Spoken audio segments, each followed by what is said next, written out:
우리에게 주신 하나님 말씀은 신명기 25장 13절로 16절까지 말씀입니다. 신명기 25장 13절로 16절까지 말씀.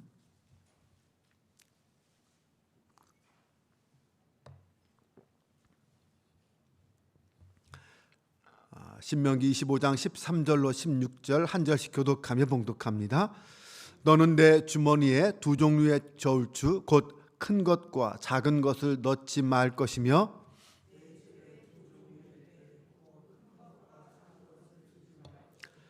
오직 온전하고 공정한 저울추를 두며 온전하고 공정한 되를 둘 것이라. 그리하면 내 하나님 여호와께서 내게 주시는 땅에서 내 날이 길리라. 이런 일들을 행하는 모든 자, 악을 행하는 모든 자는 내 하나님 여호와께 가증하니라. 아멘. 할렐루야. 오늘도 거룩한 주님과 함께 하나님의 은혜와 소망 안에 감사함으로 하루를 시작하고 마치는 저와 여러분 되시기를 주님의 이름으로 축원합니다. 오늘은 제22대 국회의원 선거일이죠. 여러분, 국회의원 하면 우리나라 사람들이 가장 많이 갖는 선입견은 무엇일까요? 사실 긍정적인 면보다는 부정적인 것이 더 많은 것 같습니다. 싸움, 거짓말. 어쩌면 이런 것이 우리 국회의원들이 국회의원이라는 말을 들을 때 갖게 되는 선입견이기도 한 것 같습니다. 사실 가장 정직하고 공의로워야 할 국민의 대표이자 정치인인 국회의원들에 대한 평가는 그리 좋지 않습니다. 자기의 이익만을 탐하고 권력의 힘에 매몰된 사람들이다라는 그런 부정적인 평가를 하기도 합니다. 그런데 사람들이 그러면서도 국회의원이 되려고 애를 쓰는 이유는 무엇일까요? 국회의원이라는 그 이름에서 갖는 권력, 그 권력의 힘 때문이 아닐까요? 우리나라 국회의원의 월급이 얼마인지 아세요? 1285만 원이 넘습니다. 연봉으로 따지면 1억 5,400만 원이 넘는다고 합니다. 사실 그것만이 전부가 아니죠. 국회의원 한 사람이 9명의 보좌관을 둘 수 있습니다. 그 외에도 면책 특권, 불체포 특권 같은 것을 가지고 있습니다. 또 법령을 제정할 수 있고 비준할 수 있고 개정할 수 있고 폐지할 수 있는 그런 어떤 권한들이 있습니다. 막대한 힘이죠. 그러다 보니 그런 누구나 국회의원이 되고 싶어하는 것 같습니다. 분명히 또한 의무도 있습니다. 헌법 준수의 의무, 청렴과 국익 우선의 의무, 지유 남용과 영리행위 금지의 의무, 그 외에도 여러 의무들이 있습니다. 하지만 대다수의 국민들은 국회의원들이 누리는 특권들은 누리려고 하면서 마땅히 해야 될 의무들은 제대로 이행하지 않는다라는 생각을 갖고 있습니다. 우리는 아이들에게 거짓말은 나쁜 것이라고 가르칩니다. 그러면서도 자신이 거짓말하는 것에 대해서는 그렇게 큰 중요하게 여기지 않는 것 같습니다. 때로는 적당한 거짓말로 내 이익을 챙기는 것이 더 지혜로운 것 아니냐, 이런 생각도 합니다. 남을 속여야 이득을 취할 수 있는 세상이다, 그렇게 여기기 때문이기도 합니다. 가만히 우리 자신을 돌아보면 국회의원만 아니면 내가 미워하는 그 어떤 사람만 그런 것이 아니라 우리에도 그런 경우들이 많이 있다라는 것을 알게 됩니다. 하지만 분명한 것은 성경은, 하나님은 거짓으로 얻는 이익은 결국 망하는 길이다 라고 말씀하신다는 것입니다. 전도서 7장 7절에 보면 탐욕이 지혜자를 우매하게 하고 뇌물이 사람의 명철을 망하게 한다라고 말하고 있습니다. 오늘 본문은 하나님이 얼마나 공의를 원하시는지, 하나님이 왜 공의의 하나님인지 우리에게 가르쳐주고 있습니다. 첫 번째는 먼저 하나님은 이스라엘 백성들에게 공평한 저울추와 되를 사용하라, 이렇게 명령하십니다. 저울과 추와 되는 공평한 상거래를 위한 필수품입니다. 그런데 장사하는 사람들이 부당한 이익을 취하기 위해서 이 저울과 추와 되를 하나가 아니라 두 종류를 준비해서 상대방을 속이는 일을 많았습니다. 그런데 하나님은 그런 죄를 분명히 금하고 계십니다. 사람들은 다른 사람을 속여도 들키지만 않으면 되는 것 아니냐, 이런 생각을 하며 살아갑니다. 그렇게 적당히 속이는 것이 지혜다라며 스스로 합리화하기도 하죠. 이런 일이 사실 비일비재합니다. 눈뜨고 코 베이는 곳이 이 세상 사회입니다. 온갖 사기꾼들이 넘쳐나고 있습니다. 요즘엔 디지털 문화가 발달하면서 첨단 기술을 이용한 사기꾼들이 판을 치고 있죠. 예전에는 다단계 같은 것이 일부였다면 요즘엔 보이스 피싱이나 투자 사기 같은 것들이 사람들을 힘들게 하기도 합니다. 과거나 현재나 타인을 속여서 자신의 욕심을 채우려는 타락한 인간의 본성은 달라지지 않았습니다.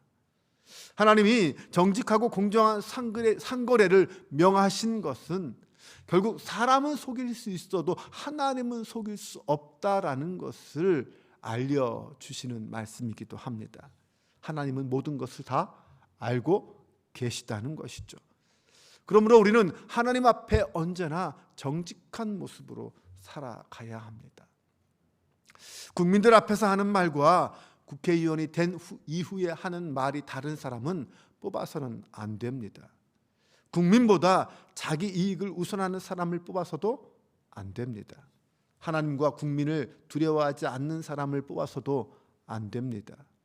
무엇보다 우리 그리스도인이 먼저 하나님 앞에 이 코람데오의 믿음으로 언제 어디서나 공의와 공평과 사랑으로 살아가는 사람이 되어야 할 것입니다. 두 번째로, 공정한 재판은 공정한 상거래와 함께 하나님의 공의를 세우기 위한 아주 중요한 요소였습니다. 하나님은 재판할 때 가난한 자라고 때로는 권력과 돈이 있는 자라고 편들지 말라, 오직 공의로운 재판을 하라라고 말씀하십니다. 레위기 19장 15절에 보면 너희는 재판할 때에 불의를 행하지 말며 가난한 자의 편에 들지 말며 세력 있는 자라고 두둔하지 말고 공의로 사람을 재판할지며. 하나님이 이렇게 말씀하셨지만 사실 세상은 어떻습니까? 친분관계, 뇌물, 권력, 힘, 돈 이런 것들에 의해서 재판이 불공정하게 진행되는 경우가 얼마나 많습니까? 오죽하면 무전 유죄, 유전 무죄 이런 말까지 생기겠습니까? 또 우리 사회는 재판을 하면 어떤 말이 많이 나옵니까? 전관예우라는 말 들어보셨죠? 전관예우라는 말이 있습니다. 그것이 사실 우리 사회에서는 당연한 것처럼 여겨지기도 합니다.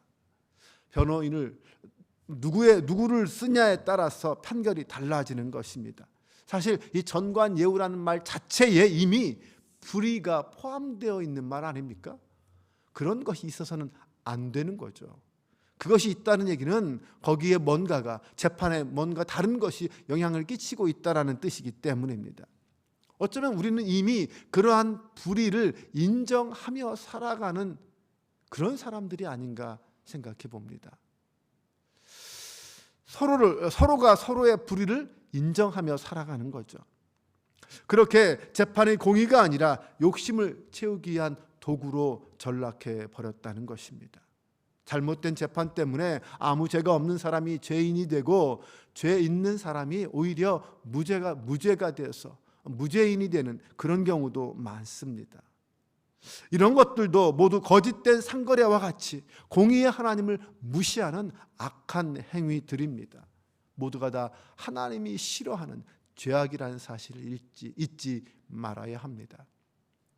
우리 하나님은 공의로 심판하시는 하나님이십니다. 하나님은 공의를 무시하고 탐욕을 위해서 거짓된 상거래나 불공정한 재판을 하는 악인에 대해서는 결코 그들을 좌시하지 않을 것이라고 분명하게 선포하셨습니다. 오늘 16절 말씀해 보면 이런 일들을 행하는 모든 자, 악을 행하는 모든 자는 내 하나님 여호와께 가증하니라. 하나님은 분명히 그 악을 행하는 자들을 향하여 가증한 자라고 말씀합니다. 사람들은 정직하고 바르게 행하는 것보다 적당히 거짓말도 하고 편법도 써야 더 잘 살 수 있는 것 아니냐, 이렇게 생각하면서 불법을 저지릅니다. 그러나 돈과 권력을 위해서 하나님의 법을 어기고 거짓을 행하는 자는 결코 하나님 나라에 들어갈 수 없습니다. 그들은 모두 둘째 사망에 처해집니다. 계시록 21장 8절을 보면 그러나 두려워하는 자들과 믿지 아니하는 자들과 흉악한 자들과 살인자들과 음행하는 자들과 점술가들과 우상숭배자들과 거짓말하는 모든 자들은 불과 유황으로 타는 못에 던져지리니 이것이 둘째 사망이라. 성경은 분명히 우리에게 말씀하고 있습니다. 하지만 반대로 하나님의 말씀에 따라 공의를 행하는 자들은 영생의 복을 내리신다고 말씀하셨습니다. 그러므로 하나님 나라에 대한 소망을 지닌 성도는 어떠한 상황 속에서도 하나님의 공의를 따라 살아가야 하고 정직하고 공의로운 모습을 보여주어야 합니다. 뇌물을 서로 주고받으며 불의를 행하거나 거짓을 통해 이익을 추구하는 그런 행위는 하나님을 무시하는 가증한 행위입니다. 눈에 보이는 사람을 두려워하면서 눈에 보이지 않는 하나님을 두려워하지 않는 사람은 어리석은 사람이고 결국 멸망당하는 자입니다. 성도는 사람의 눈보다 하나님의 눈을 더 의식하고 두려워하는 것, 이것이 진짜 지혜입니다. 오늘 우리가 읽지는 않았지만 사실 본문 다음에 나오는 17절에서 19절을 보면 하나님께서 이스라엘 백성들에게 이 가나안 땅에 들어가서는 아말렉이란 민족을 철저하게 진멸하라라고 명령하십니다. 생명을 사랑하시고 귀하게 여기신 하나님께서 왜 그런 명령까지 하셨을까요? 이스라엘 백성들이 이 출애굽하여서 광야를 지날 때에 첫 번째 치른 전쟁이 바로 이 아말렉과의 전쟁이었습니다. 출애굽 이후에 첫 번째 전쟁이었어요. 그런데 하나님이 아말렉에게 진노하신 것은 단순히 그들을 이스라엘을 공격했기 때문이 아닙니다. 그들이 사용했던 전술이 비겁한 악한 전술이었기 때문이었습니다. 아말렉은 이스라엘 사람들이 함께 행군하여 사막을 지날 때에 피곤해서 지쳐서 연약해서 뒤처진 사람들, 그들을 공격했습니다. 여러분 생각해 보세요. 수많은 사람들이 행군할 때 뒤처진 사람들은 어떤 사람들일까요?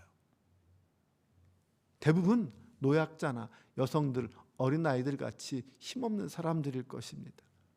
요즘으로 말하면 군인이 아니라 힘없는 민간인이라고 할 수 있습니다. 그런데 군인이 싸울 능력이 없는 민간인들, 여자나 어린아이나 노인들을 죽이고 그들을 약탈한 것입니다. 그렇게 의롭지 못하고 비인간적이고 잔인한 그런 아말렉에 대해서 하나님은 결코 잊지 말라라고 하시면서 아말렉에 대한 기억을 완전히 지워버리라고 말씀하십니다. 그 말은 이 세상에서 아말렉의 흔적을 완전히 없애버리라라는 것입니다. 하나님은 아말렉을 통해서 전쟁 중에도 지켜야 할 공의가 있다라는 것을 우리에게 말씀하고 있는 것입니다. 또한 우리는 이 땅을 살아가면서 이 세상 속에서 뒤처진 자들이 있습니다. 힘없는 자, 가난하고 병들고 연약한 자, 그런 사람들을 비인간적으로 대하거나 잔인하게 대하거나 이런 행동을 해서는 안 된다라는 것을 또한 우리에게 가르쳐주고 있습니다.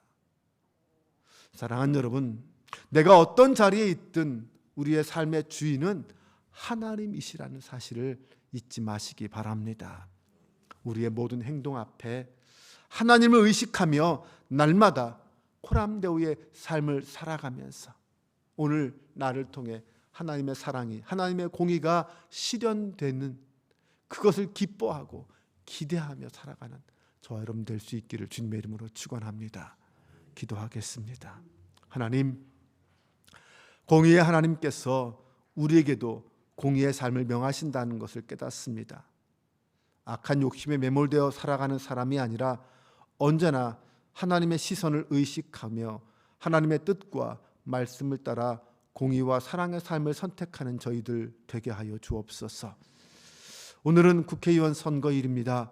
300명의 국회의원을 뽑는데 바라기는 정직한 자, 의로운 자, 하나님을 두려워하는 자, 국민을 섬기려는 자가 당선될 수 있도록 도와주옵소서. 이 나라 이 민족이 바른 길을 걸어가서 모든 국민이 행복한 나라가 되게 하여 주옵소서. 우리 주 예수 그리스도의 이름으로 기도합니다. 아멘.